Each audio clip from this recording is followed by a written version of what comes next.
Welcome to Legendary Exits, conversations with purpose-driven entrepreneurs. In this series, we sit down with the leaders and legends who turned their exits into opportunities for impact.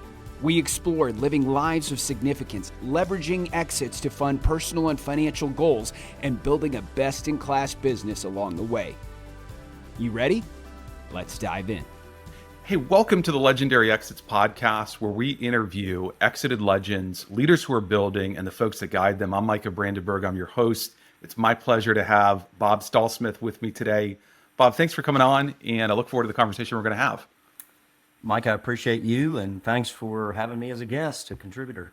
Wonderful. Well, listen, as we get started, and we're going to talk a lot about scaling companies today. We're going to talk about building best-in-class sales organizations, because I know that's where you do a lot of your work. But before we go there, tell us about you. Help us get to know who Bob is, where you're at, family passions, whatever you would want to share with the audience. Yeah, reside in the upstate now, living in Powdersville. I've been blessed to have a great family here and a great community, which helps us all. So I have 3 kids. I have 2 grandchildren. So having the grandchildren is great. 2 grandsons is awesome. Love it. And I would say passion would follow down the line of that. Family, faith, certainly the fellowship around the community that we have. You know, I'm a sports guy, so I always like the competition theme of college football, and also like fitness. And when I had more time, I played golf. But my college football, we're getting into dangerous territory here. Is there a team you go for? Well, I have a helmet behind me. Okay. Oh, Clemson, I can see it. Yep. But I've been accused that depending on the webinar, I might change the helmet out. I don't think that's true, but yeah. Yeah. So for those who are not tuning in, because we of course work with clients across the U.S. For those who are not tuning in from the upstate of South Carolina, we have a big rivalry here, and it's Clemson versus the University of South Carolina Gamecocks. So everybody has to be on one side or the other for the most part. I agree. Totally. Yep. So Bob, you are, in the context of folks that we have on and our audience loves to listen to, you are a guide. You're a person who works with folks who have exited and leaders who are currently building towards that exit, specifically in the world of sales. Help us understand what got you to doing that to this moment. How did you get into sales? I was we've known each other for a long time, but your background, I think you went to Clemson and maybe even did some engineering. I'm not totally sure. How did you go from college to what you're doing today? Yeah, you're right. I was well-traveled across the majors at Clemson. Finished in business, gravitated as a business major, but I was very fortunate coming out of Clemson to start off with 2 Fortune 250 companies. Oh, wow. And what I quickly came to appreciate was how well they do knowledge transfer. Systems, training, accountability, process, playbooks. And it wasn't until I left that environment and went into other environments that were smaller than that I realized that's not always a thing. That's normally not the thing, particularly with these smaller sub-100 million in revenue companies. So I concur. Keep going. So with that, it left a mark on me to go forward and say, I have an interest in sales. So I was a sales rep. I was a corporate sales trainer. I was a district sales manager for a few states. I was a senior district manager, and then went through my own exit, ironically, with a company as a team member, as a team leader. But that made a mark on me too, related to this topic. And then this concept of saying, what did I take from that? And looking back on my career, I worked with 2 startups. I had 2 growth companies. I had 2 Fortune 250 companies. And it was interesting. The thought occurred to me, how do you right size help with sales? How do you right size it? Okay. How do you right size it into the small, medium-sized business? So that's how I got to being a fractional sales leader. Well, that we will talk more about it, and I want to talk more about the exit. But I do want to ask the question, how did you get into sales? Because I think the interesting thing about sales is nobody goes to college and gets a degree in sales, right? Yeah. You can get a degree in marketing, but there's no degree in sales. So how did you even get into sales and then sort of know that you enjoyed it? Curious. I think it was through influence. A friend of mine had started with a very large pharma company, Okay. and we both gravitated to the topic of medical and pharma. And it was in that I got trained in some of the methods of selling that I said, I really like that. I like the idea of method selling. I like the idea of consultative selling. So it was really, there's probably a better answer, but really influence of people that said, hey, you should look at the company I'm in. Yeah. And getting started and creating a little route or track for myself. Yeah. I'm hearing a theme from you so far, starting with your college education and even with the way you talked about coming into these Fortune 250 companies and even what your response was around process and structure and just how those things can enable a lot of success. And so I want to lead right into a conversation around, it's clear that's what your viewpoint is. And so here's my question. What does a best-in-class sales organization look like from your point of view? Because you are a fractional sales leader, you engage with companies who need an interim sales leader or need help building the process. So what does a truly best-in-class 75th percentile sales organization look like? How do you answer that question? Well, first, and a lot of these fall into what the category is called disciplines of sales, but I would say people. Okay. People, I mean, all the process and methods and systems that are part of the disciplines, but people I put first in that because you got to have that no matter how good. But beyond that, a best-in-class organization will definitely have, they don't leave anything to chance. It's very intentional around the process, Okay. the methods, the strategy of how to win and consistently win in the marketplace. Yes. The tools, especially given our modernization that's gone on, taking advantage of tools. And then don't miss this, Micah, is the coaching, the management coaching part. Yeah. That we all want to be empowered and developed as part of retention, but that gets left out a lot. But that is a discipline. That's a discipline. So I'm hearing at least 6 things, 6 components of sales disciplines: people, process, method, strategy, tools, management. But I want to come back just for a quick second. And I'm going to sort of back you into a corner and I'm going to say, you're entering a company, it's the first time, and you're trying to size up really quickly whether the organization is world-class. Yes. How do you do it, and how do you do it super quickly? It's clear these are the playbook, but what's the litmus test? How would you know? And how would you know super quickly if an organization— I would definitely do an mature? assessment. There are assessments that help a company see where they are in the journey of being relentless and scaling. So I definitely would not just go by gut, but then I'd see if they have the elements that we just talked about. Where's the infrastructure? Where's the innate? Do they have a CRM? Yes. Do they have it, and are they effective? Do they have metrics? I love your focus on assessment, because one of the things that we have seen in our own practice of legendary exits is smaller, privately owned, family owned companies up to 100 million in revenue. We oftentimes are sort of living in our own world, and we just assume that we are doing great things or we're doing good things. But where assessments come into play is they help us set a vision of what's possible, and they help us understand where we're at today. Do you have some proprietary assessments you use? Or if I'm a CEO, a business owner listening to this podcast, and I say, I think I'm good, but I don't want to just rely upon chance. I want to compare myself and actually know if I'm good or not in my sales organization. What are those assessments where folks would look? Yeah, I would want to share that with them as a way to create a foundation for discussion. I mean, Wonderful. why not? Wonderful. Yeah, that's why great. not? Why not look at that and say, I've noticed these 3 areas we're really strong in, but maybe we've lacked getting into 2 other areas. Yes. Yeah. So it sounds like you've got a proprietary assessment that you use with clients, and that's a starting point for doing that. That's really great. And I think, for folks who are listening, that's a really, really important point. And the point is, we all think we're doing things really well. In the value of engaging with outside partners, Bob, like you, that's a fractional sales leader, or even folks like us at Legendary Exits, is we haven't been living in the client's business. Our eyes are, we have information and data from hundreds of businesses we work with. We have access to benchmarking tools and platforms, and that can be super helpful to an owner who really wants to get where they want to go a whole lot faster. That's what I'm hearing from you. So awesome. Yeah, I want to come back to the 6-step disciplines that you laid out, and maybe I didn't capture them properly, but I heard 6: people, process, method, strategies, tools, and coaching. Are those sort of the 6 disciplines, or have I misheard you? Yeah, I think those are the frameworks that allow us to dig in. Yeah, I want And to touch on build. those. I want to go into each one of those sort of real deeply, so folks know what it is. Folks know how to think properly about this.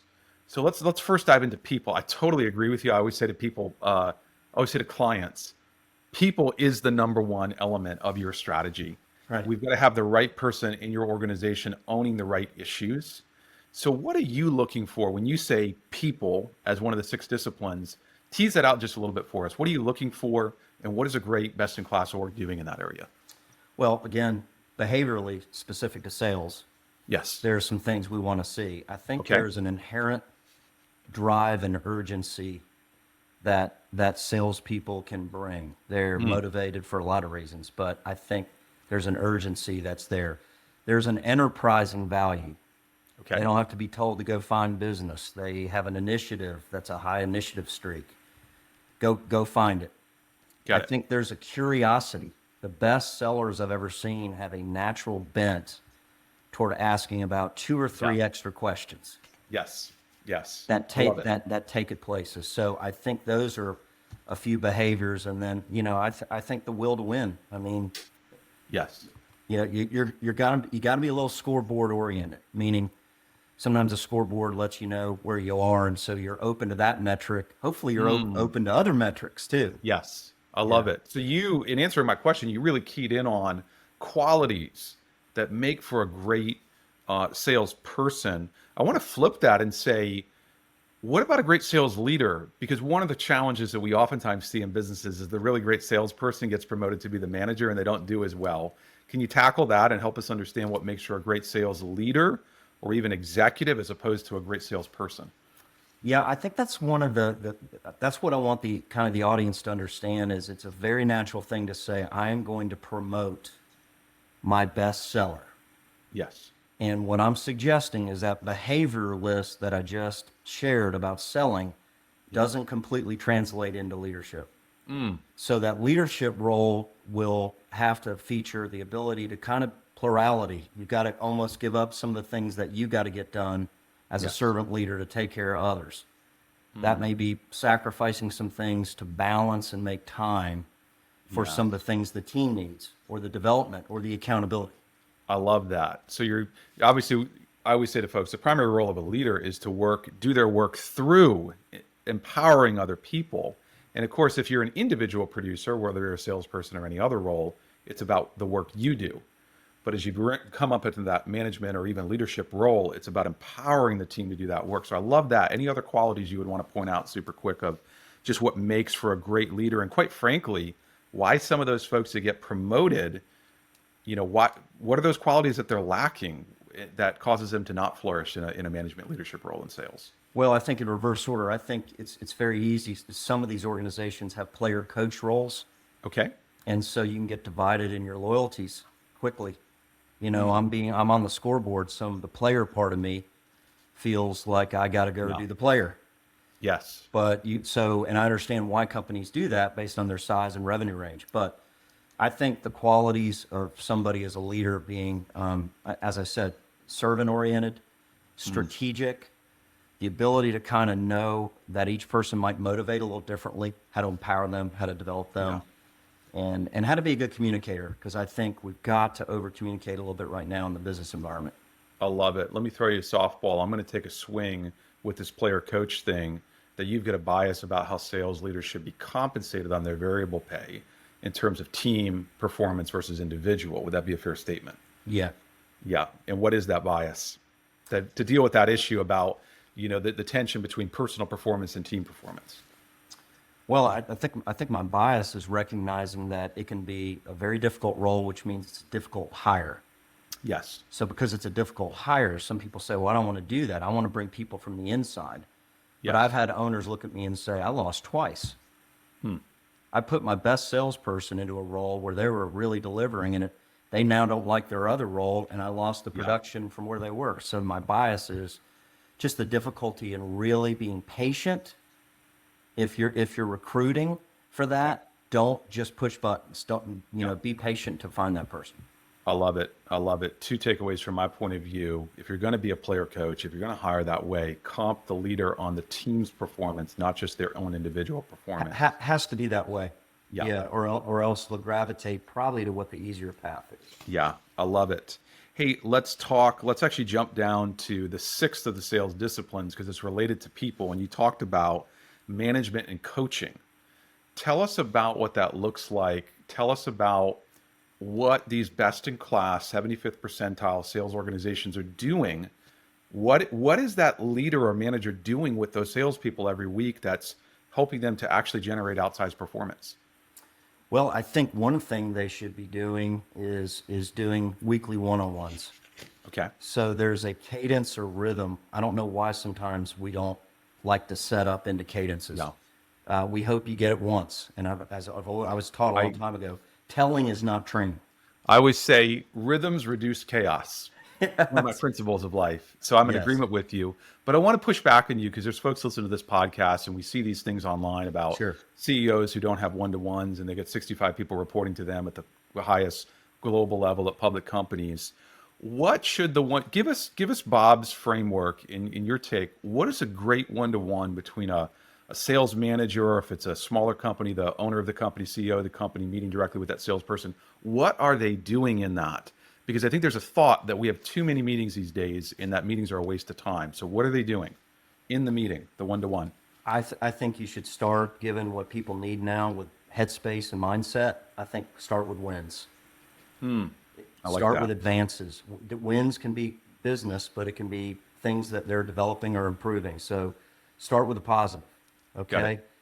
Kind of shift into, things that are business oriented, meaning, what's coming up that will impact, that we need to know. Closes.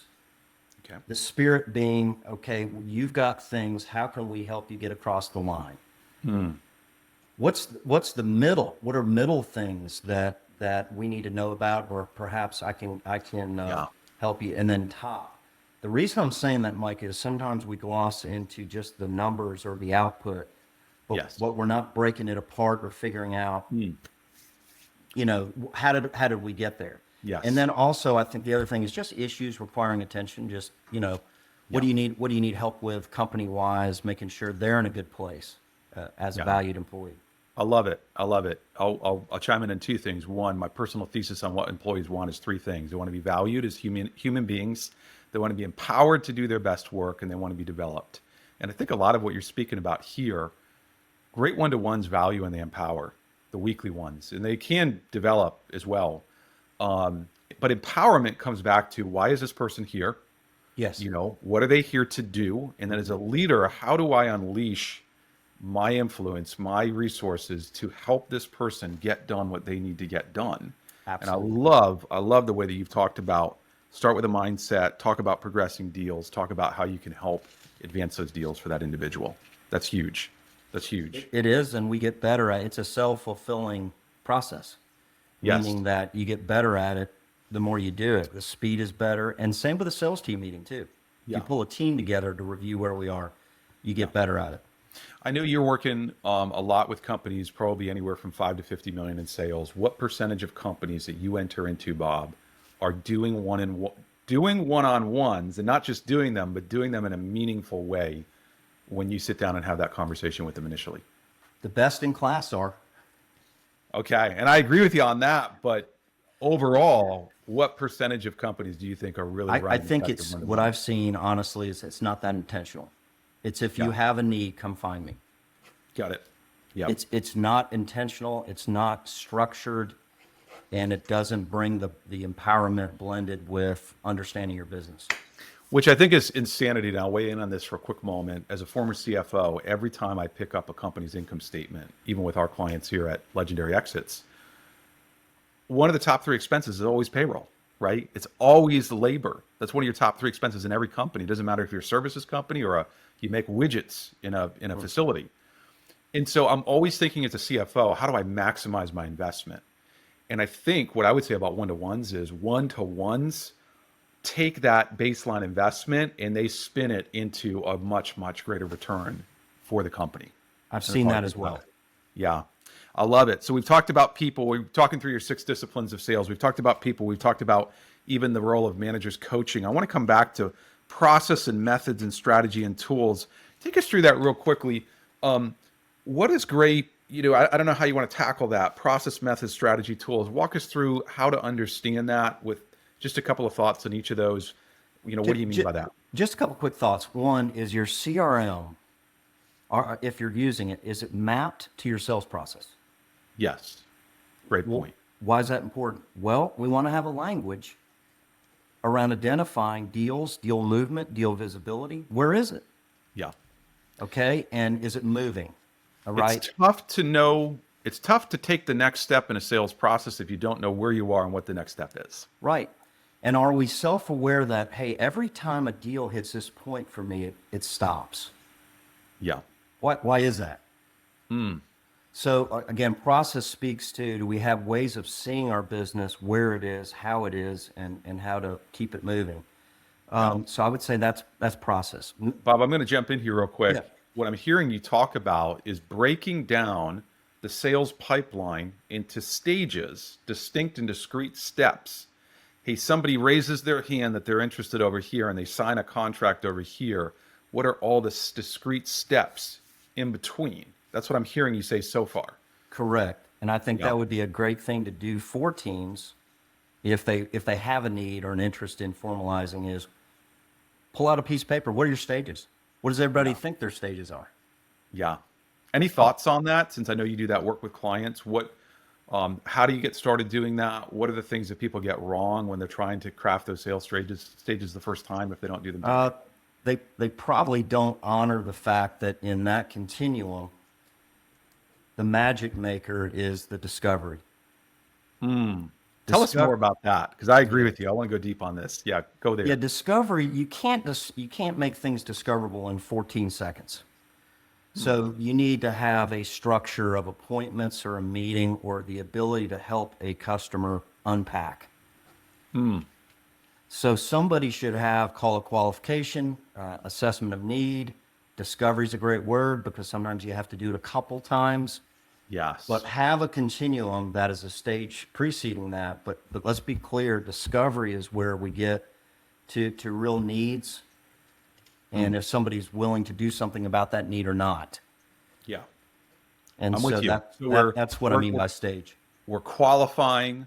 We're seeing why are we here talking to this client? What is it that they want? What is it that they think they need? Is there really a need that's there? Is there potentially a alignment and fit between their need and our organization and how the product and service offering, the pricing that we sell it at? Absolutely. Maybe they're not ready now, and you nurture that. They're still an ideal profile. Yeah. But the readiness issue isn't there, and maybe it's just a not now issue. It's a nurture. It could be a priority level, and we see this quite frequently. I would say if we talk to someone, there's 90% likelihood that they want to deal with us because we pay for ourselves, right? We find all the profits to pay for us. We 2 to 4x companies' valuations over a 5-year window, but it doesn't mean that a company is ready from a priority point of view to engage with us today.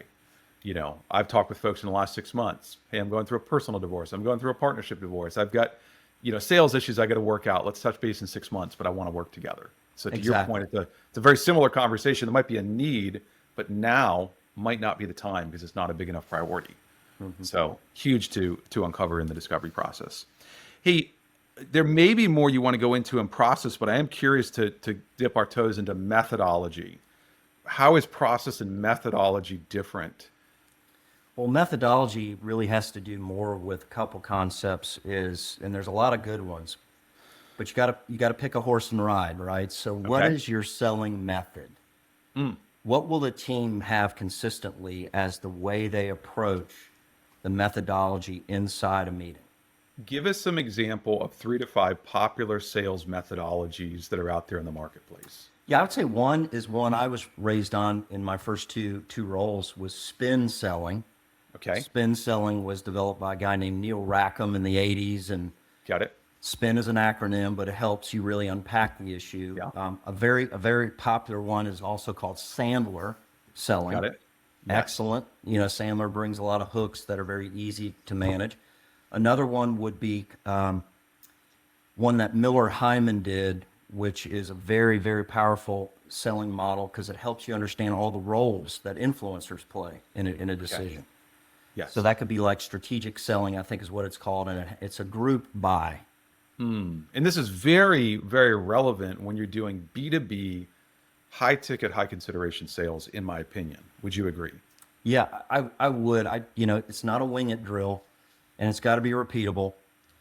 And I think it should be professional too. I mean, if you're going to be a consultative seller, there should be some structure. Yeah. So you've given a spin, you've given a Sandler. I'll chime in and say Challenger sales methodology. Challenger model, Yep. and then MEDIC. MEDIC is an Yep. acronym too. So there's, Yep. you know, it's at the core. At the core of all of them is identifying problems or situations that require a movement or need. I want to ask you this question, and I've got my own thoughts as well on this. But what is the value? So let's say I'm a CEO, I'm a business leader listening to this podcast, and I've got 3 to 10 sales folks today, right? What is the value of having all of my salespeople using the same methodology? And we're obviously talked about methodology, but even the same process in sales. What value does that provide to me as a CEO or a business leader? Well, I think if you're a proponent of standardization, Yeah. so this idea that, you know, we're gonna continue to get good at what we do by having a dedicated standardized process. Yes. I think the other issue would be efficiency of knowing the steps, and I would say speed. Deal velocity is one of those metrics that you see teams looking at. Is how come it takes... Break down deal velocity. What does that mean? Yeah, deal velocity is just recognizing that you've got a certain deal. It used to be called sales cycle, but how long does it take moving across those stages that you referred to? Yes. And the ultimate would be to closure. So understanding and measuring, make it one of your reporting metrics. Yeah. Yeah, I love that. And I agree with you. I think if you want to improve a process, and sales is a process, by the way, right? Most organizations is a process. You don't generally sell in one step, although there are some industries and some products that are sold. Right. Someone walks in and buys it immediately, right? But if you've got a product that you are selling or a service you're selling, and it's sold not today, but over a week, a month, a year, I think the question you got to ask yourself is, how do we improve the process if the process is not standardized? And I think the beauty of standardizing, as you point out, Bob, is when we break down the process and everybody's following the process, then we have stack ranking, right? Yes. I can compare salesperson 1 to 3 as I see, salesperson 1, they're getting deals done in 63 days, but salesperson 3, it takes them 120 days. What's going on? What's the difference? So I think if you want to close more deals, close them faster, all those sorts of things, standardizing the process is the baseline. Would you concur with that thought? I would concur and weave it back to, that should go in our one-on-one. Yeah. That's an element of being able to help somebody know when they're effective or what's different. I love it. I love it. We haven't hit on strategy and tools yet. Strategy is one of those buzzwords that everybody uses, and it has so much meaning. When you use the word strategy, what are you talking about? What is the definition of strategy to you?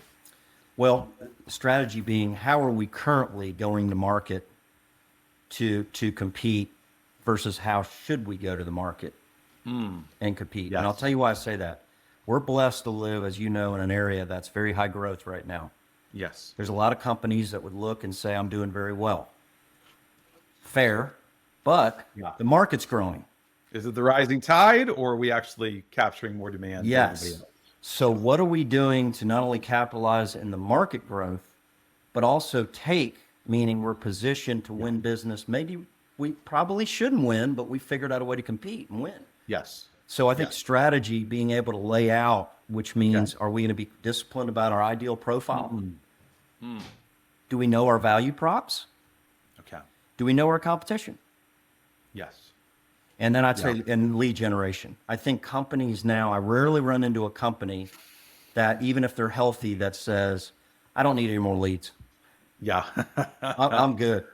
I'm going to give you my definition of strategy, and I think it dovetails with what you do. And I like to just boil things down to their simplicity level. I'd say strategy is what we what should we do and why should we do it? And you compare and contrast current state of how we're doing things to what we Exactly. should do. And that's very much in alignment. And I would say the thing I love that you've called out is we need clarity. Where we lack clarity around who our ideal client is and all the things surrounding that, we're going to waste our time. Why? Because for salespeople, what's the number one most precious commodity that a salesperson has? Amen. Time. It's time. So I've just become convinced over the years, leading different companies, that in B2B sales, who is on the list for that salesperson to be calling, that's probably one of the most highest and most important things to do. But of course, you can't get it right unless you understand your clients, right? And you have that ideal client profile. Love it. You know, Love one it. add, Micah, to that is I Yeah, love go for it. companies that have mission and values, and one is relentless improvement. And why I like that is sometimes they can look and say, yeah, we're doing well, but, Yes. right? And though, to me, that's an attribute of a best-in-class company is we've grown. They might say, you know, the market has as well. So we're looking for a strategy that continues to Yeah. drive. I love that. I'm a big advocate of retrospectives, old school, plan the work, do the work, step back and observe the work and iterate on it.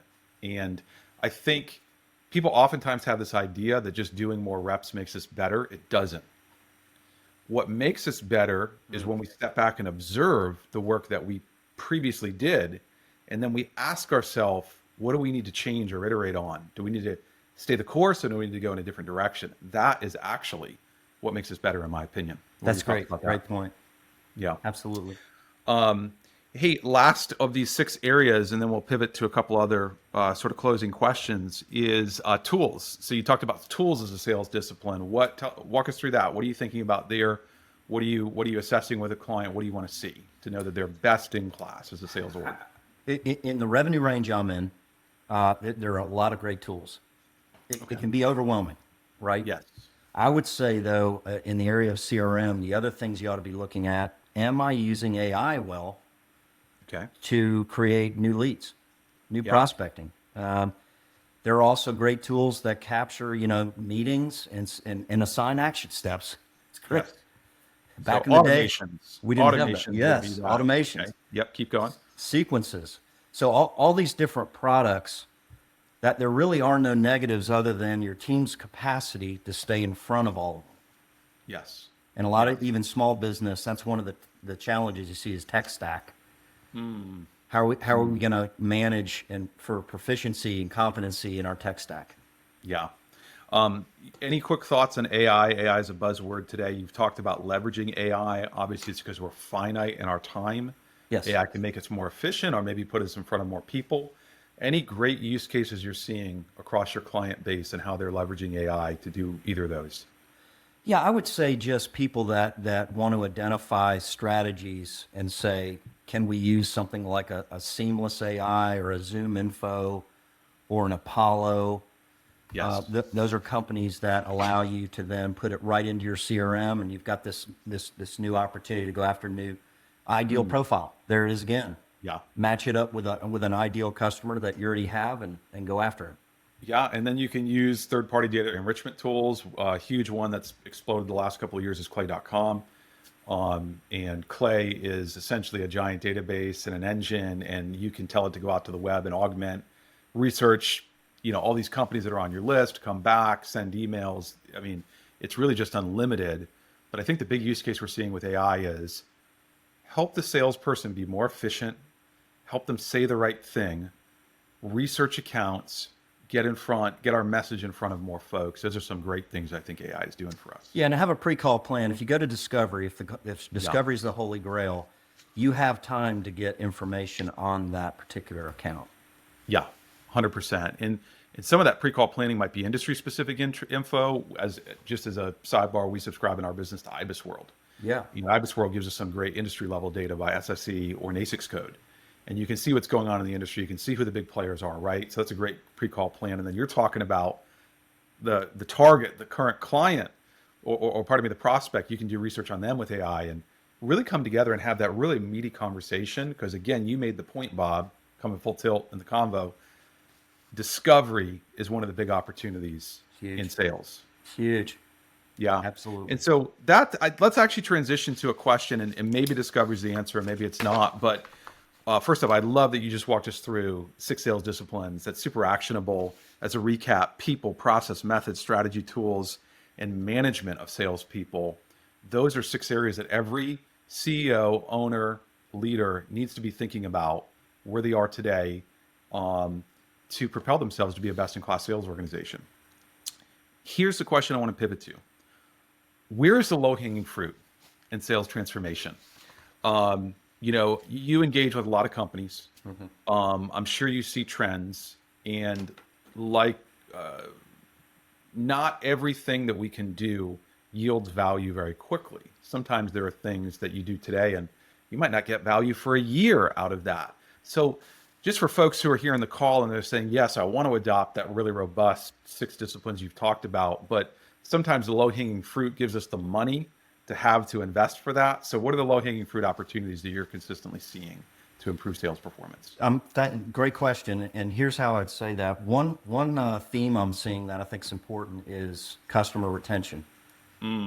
I see a lot of companies, they have a hole in their bucket. Yeah. So they've tried to sell and put all the resources forward. Do you have a way to develop that relationship and retain it and grow it?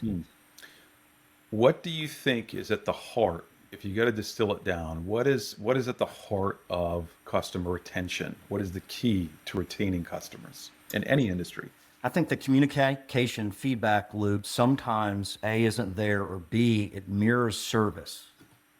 We're talking about a different concept of success and service. Success is expanding on what's good, what's not, what else could we do for you? Are we not only a good partner, are we your best partner? What's emerging coming up soon that we need to know about as a partner? Yes. Are there anybody internally that we need to know across the organization? There's a lot of these things that I think success pivots to be a broader support conversation. Yeah, and I want to expand on this again, just even from my own experience, and I concur with you on retention is huge. Accounts, if I had to go to a B, it would be increasing share of wallet through current customers, but that's, I asked you for one. But here's what I want to expand on for a quick moment. Any company that I engage with and they say, hey, I want to grow the top line, and we have a really meaningful reason to do it. Number one thing I'm going to ask them is 2 different data points. How much does it cost to acquire a customer, and what is the customer's lifetime value? Yes. The lifetime value is the amount of money or even gross margin or net margin that an individual customer achieves over different time horizons, right? A year, 2 years, 3 years, 6 months. If you can get that tuned up really well, then you can scale in a really effective way, and you know exactly how much money you've got to be able to spend and acquire a new customer. And what I like about your focus, Bob, on retention is it directly impacts customer lifetime value. And so if you can fix the retention issue and you can keep these clients and grow the share of wallet, then you can actually begin to even spend more and more money if you need to acquire customers, because you have such a large amount of money customers spend with you. Micah, I think that's a great point, and I'll tell you, I don't think small business has a handle on those metrics. Agreed. Or not consistently. But Agreed. you do customer success because sometimes a customer is buying a service, but they don't know all the other things you do. So by being intentional in your feedback loop, you're able to nurture a different area. Yeah, and I just want to go there real quick, because I think sometimes, small business is a broad statement. I mean, the SBA says a small business is up to 499 employees, right? So small business, it depends on the term you're using. But I just want to go to really pragmatic use case here, because I agree with you. Many companies are not measuring customer lifetime value outside of the, high-tech software as a service space. They might not even be measuring customer acquisition costs. So how do you do it? How do you do it in a week or less? My guidance on customer lifetime value is you got to have the ability to track the individual spend of a customer over time. So the first question I would ask to somebody is to say, hey, does your sales system, your CRM, or your invoicing system, or your client management system, or your accounting system, because there's so many systems, can we see what an individual customer spends over time, right? Over 3 months, 6 months, 12 months, 2 years, 3 years. If you do, then you can down and dirty with some spreadsheets and that sort of thing what the customer lifetime value is at these different time horizons, right? So just Correct. real simply. On the customer acquisition front, a lot of this comes down to understanding and identifying your costs. And so now we're kind of into the world of accounting, which isn't real sexy, but it is the foundation of great decision making, right? And so I would just say, maybe you got a marketing team, maybe you got a sales team, maybe they're blended, maybe, throw all those costs, at least preliminarily, into one bucket. Throw all of the costs for the salespeople, all of the costs for the marketing agency. Just throw it into one bucket, right? And ask yourself, how many new clients did we bring in last year? Take that cost in 2024 of all those resources, divide it by the number of clients that you acquired, and that's your new customer acquisition cost. Is that nuance? Is it refined? No, it's not, but it's a starting point. And that's No, where and I think a starting point, given the company and where they are, is very important. Do you even know it? Yes. So really cool. So client retention is where you would say the biggest low-hanging fruit in sales organizations. And it sounds like you're a big advocate of just great communication, regular communication, not just taking the order, but getting in there. Anything else you want to expand on with that client retention? Well, it ties nicely to new client acquisition. I'm always interested in teams that struggle to not ask for a referral or a good review from a happy client. Yeah. That's a great one right there. I want you to coach us here just for a quick moment. Organizations that aren't getting a lot of referrals from their existing customers, or maybe the sales team just isn't asking, how do they start? What's the first step? Well, I think the first thing to do is build and teach your customer how to communicate a little bit. Like, it's not always in crisis. Okay. Okay, I'm not going to call you just when you have a crisis. So begin to do more frequent communication out of crisis, as I like to say. I love that. And meaning, what's going on in their world? You read some news on them. Tell me how that's going to impact them. You can then, over time, weave it into, how are we doing for you? How are we taking care of you? And if somebody's extremely consistent and bullish on the company, that's your cue. Yeah. That's your sign to say, hey, anybody internally in your company, outside your department, across the company I should meet. And the flip is true. Anybody outside your organization that's in your role as a peer. Yes. Does that make sense? Yeah. Oh, it does 100%. Because I think on the first point, inside the company, sometimes organizations will support one geographical location, but a company has 4 to 10. Yep. And so we're looking for those intros to those other leaders of the other organizations. Or you're serving one product line or one service line, but there are leaders who run other products and service lines that can buy what you sell. 100%. Right? So I think, to me, that is just accounts management is 100%. If you had to come to me and said, Micah, where would you put your money after retention? I'd say, and they're integrated, right? Put it into the accounts management strategy. That's your fastest time to impact if you're really doing good work for your clients. Yeah, and I would encourage people, if they haven't had a discussion, do they rank their customers? And I know people first hear that. What that means is customers are all great. We know they are. Yes. But what's the value, to your point, Yes. lifetime value? And are those your A's which merit the most attention, time, or resources? I love that. Hey, maybe 3 or 4 questions as we push to the close here. Sure. What are, again, very high level question, but for every CEO, for every sales leader, if you have to whittle down the scoreboard for them and you have to say, hey guys, here's the top 3 metrics you ought to be looking at to understand the health of your sales organization, what would it be? What would those 3 be? Mike, you know me well enough. I can't whittle anything down to 3 points. But this is one I'm passionate about, and I was just going to rattle off a few for the audience. I would say the pipeline value. I'm amazed at how many companies don't have that or can't see it. Okay. I would say lead creation. If we believe in new acquisition of clients, do we have a measurement of lead creation? Okay. Conversions, just close rates. Close rates. Great. Yeah, sometimes that'll tell you if you should be raising prices or if you have another issue going on. Tie together 1 and 3 for us, pipeline value and close rates. How can we take those 2 metrics and really have clarity on whether we're going to hit our sales goals? Well, I'd like to quantify the top, the middle, and the bottom. Okay. And I'd like to understand when somebody is worthy of a quote. Number 1, to keep control of the process, should we be quoting? Yep. right? Not everybody that, wants a quote is going to buy. So I would say understanding what is hitting quote stage and how many of those are being converted from that stage into a close rate. Companies will be anywhere from 25 to 45% sometimes in their close rates. Yes. And you can monitor that. Yeah, I want to come back up to your pipeline value real quick because I think Yeah. this is a super important one, right? Let's hypothetically say that a company's got a $5 million a month sales bookings. They're trying to close 60 million a year in sales, right? And so we're looking at the sales bookings, and we say, well, we got to close 5 mil this month. And we've got a 33% close rate. That means we close 1 out of every 3. Well, what that tells me is we need to have, in order to meet that goal, we've got to have pipeline coverage. We have to have deals in the pipeline equaling $15 million that are going to close this month, right? Absolutely. We call that backing into the number. Yes. And a lot of teams should be taught how to back in, or they kind of artificially reproduce that a deal's later than it is.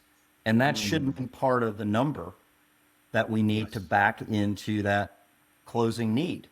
Yeah. It's just not ready for prime time yet, right? Yeah. One of the things I've always seen on the later, and I don't know if this is what you mean, it always takes longer to lose a deal than to win a deal. Yeah. So that's right. It's really when you're looking at, hey, we need to hit a number, let's talk about the bottom of the funnel. Let's not talk about the whole funnel. Let's talk about the component we can control. And you're using the word funnel. We've talked about sales stages or a process earlier. And so you're saying, hey, let's look at the stuff that's later in the stages and has a close date for that time period. And let's really dig into that to see if we've actually got the proper amount of Yeah, business. it might be called, if somebody wants a specific, it's quote, it might be negotiation is the next stage. And then it could be, again, closure. And understanding negotiation could mean a verbal. It could mean terms being changed. There's still a lot going on there. Love it. 2 more questions for you. One, you have mentioned that you were part of an exit as a team leader in particular with a company that was acquired. I know you've got clients that's also happened to as well. Any particular thoughts about what acquirers are looking for in the sales team when they go to make an acquisition? Any thoughts there as we see Yeah, that I would up? say from my personal experience, I've seen, they're looking at your trends. Okay. So is there growth or is this catch a falling knife? So Yeah, I guess the first thing is, do you even have reporting to show the trends? exactly. Then do the trends look great or do they not look so great? So Yeah. keep going. Then they'd like to see, do you have a management team or what gaps are here? And so they really wanted to kind of understand the team, the approach, the experience. Then it got into just having advantages. Did you have a playbook? Did you have a CRM? What is the upside? I think this is important for this topic. Yes. If I'm buying a company, do you have enough systems of production to sales that I can use to get future upside? I like that. The companies that have been able to do more premium strategic, the multiples, Yes. what has been a lot around being able to demonstrate, hey, we do things that have led to success, and you're going to get that in acquiring the business. Well, and one of the things I always say is the foundation of all the financial forecasts is always a sales forecast. Yeah. You can't forecast financially, whether it's a statement of cash flows or whether it's a 3-statement model. I'm getting into accounting stuff right now. You can't do it without a great sales forecast. And so, acquirer coming in, they want to know that when management puts out a forecast, that management actually has a history of achieving the forecast, right? And so then again, we're really back to, do we have a great sales process? Do we really know how things work? All these sorts of things that you've walked us through today in these 6 sales disciplines. I love it. Hey, before we close, I just wanted to ask you, one of the things that's really important to us as we work with clients is we want to see all of our clients live a life of significance. We don't want them to put it off until after the exit. We want to see them living that life now, a life in alignment with their personal values and why they think they're here on this earth and what's unique about them. What does living a life of significance look like for you? Well, when you get a little bit later in your business season of life, part of that's disappointing. The part that's not is when you look at your coaching tree legacy. So for me, it's looking at the teams I've had, the people who've gone on to be presidents of their own company, owners who call, my goal is to be a trusted advisor. Yeah. So if this season, if I could be that as a friend, if I could be that in business, if I can be that as, whatever it may be, circle of influence. Yeah. That's really for me what I'd like to do is continue to help businesses, but also I love looking and getting calls from people that I coached 10 years ago. Yes. Yeah. I love it. I love it. What I'm hearing from you is a life of significance is about impacting the lives of other people. Absolutely. Yeah, that's really great, I Bob. love Thanks so things that much. improve. That's just really Yeah. what I'm about. Hey, as we wrap up, you have dropped so much great knowledge on you. I guarantee there's somebody listening to this who says, I want to talk to Bob and I want to see, how we could collaborate or even get clarity on where we're at. Tell folks how they can connect with you best. How do they reach out to you? How do they learn more about what you're doing in your sales advisement and consulting business? Yeah, well, first, thanks again for including me in this topic. And, You're welcome. Valyst Sales Group, my email would be bob.stahlsmith@valystsalesgroup.com. .company, and that would be a way. And I think, Micah, one interesting thing that you mentioned in here was an assessment. Yes. I mean, Yes. why not? Maybe you're blowing the top off where you are, and you are best in class, and there's no reason to think you won't be. But why not? Why not know? Yeah, 100%. And just to serve you softball, it sounds like you do an assessment that would help a client understand that at the very opening of an engagement with them. Absolutely. So, awesome. Great to know. So totally agree with you. I think, understanding what's possible and understanding where we are today, which is really what an assessment is all about. That creates vision and it creates a reality around where we're at. And then we can begin to craft strategies to move forward. And so I love that. And I'd encourage anybody who's listening to this podcast. I've known Bob for almost 5 years now. We've shared some clients together and he's done some amazing work. So Bob, thank you so much. I really appreciate your time coming on the podcast today and look forward to continuing our conversation offline. Micah, thanks for having me again. I appreciate what you're doing. All right. Thanks for joining us on Legendary Exits. We hope you enjoyed the conversation. If you did, give us a 5-star review on your favorite podcast platform and be sure to subscribe to the show to stay connected with more stories of purpose-driven exits. You can find more information at legendaryexits.com. Until next time.